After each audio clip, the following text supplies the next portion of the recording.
Kita akan bahas tentang masalah berbagi ini ikhwatul Islam, baik itu makanan atau berbagi dengan harta.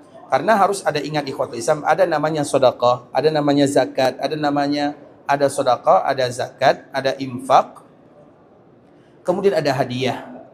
Kalimat-kalimat yang sama tapi tak serupa. Kalau zakat itu ikhwatul Islam sebenarnya maknanya tak jauh berbeza. Zakat itu artinya adalah an-nama wa ziyadah.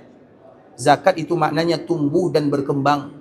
Maknanya siapapun yang berzakat, maka hartanya akan berkembang di sisi Allah Subhanahu wa taala dan diberikan keberkahan. Itu zakat secara umum ya. Kemudian yang kedua sedekah. Kenapa disebut dengan sedekah? Sedekah itu ikhwatul Islam maknanya diambil dari kata-kata sidqun, jujur. Artinya ia memberikan harta yang ia punya kepada orang lain jujur dari dalam hatinya. Maka disebut dengan sedekah.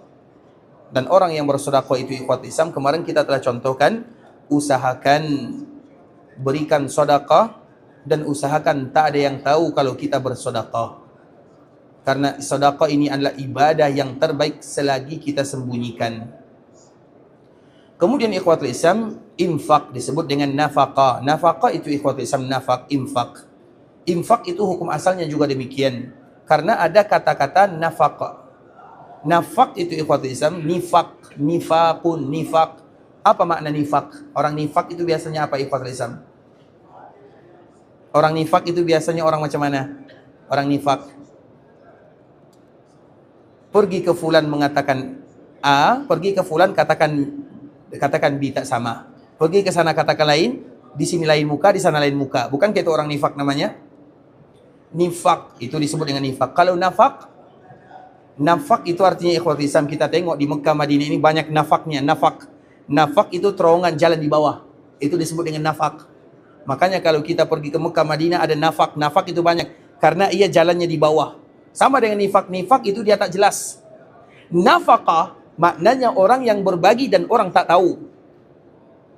Paham maknanya? Kita bahas dari sisi bahasa ya. Jadi bukan berarti sama antara nafakah dengan nifak, tak sama. Tapi kita ambil dari sisi bahasanya. Maknanya orang yang berinfak itu adalah mereka yang selalu menyembunyikan apa yang ia bagikan kepada orang lain. Dan itu adalah di antara ibadah yang terbaik.